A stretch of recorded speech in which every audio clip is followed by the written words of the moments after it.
All right, so the customer, had said he thought that there was something going on with the driver's side here. The car's 55 years old, 54 years old.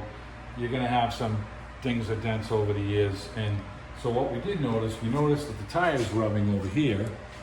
And then we noticed that we have a spindle bearing, we have a caliper bracket here and the rotor is rubbing on it.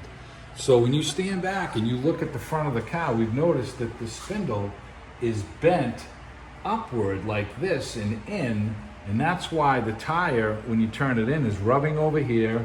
And then when you tighten the rotor down, because we tried putting the new bearing and everything in there, and as we tightened it down, the rotor just locked up solid.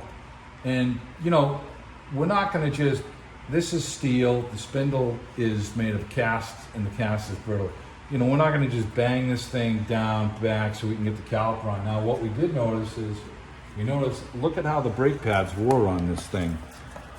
They wore on an angle. So it's super thin up here, and down here it's thicker.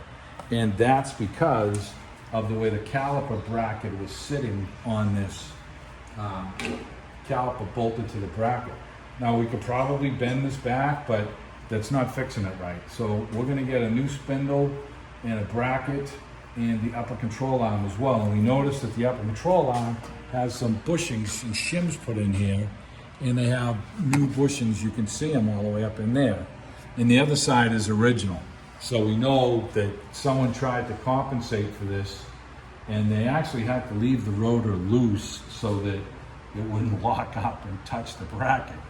And on a beautiful car like this, this is not going to be the way it leaves here. We're going to make sure it's fixed properly.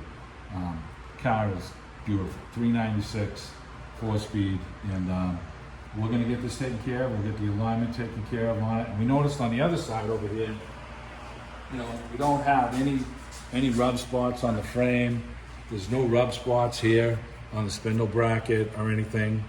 So, we're going to get this side back together. We're going to repack the wheel bearings and get this side back together and show you how we get this on.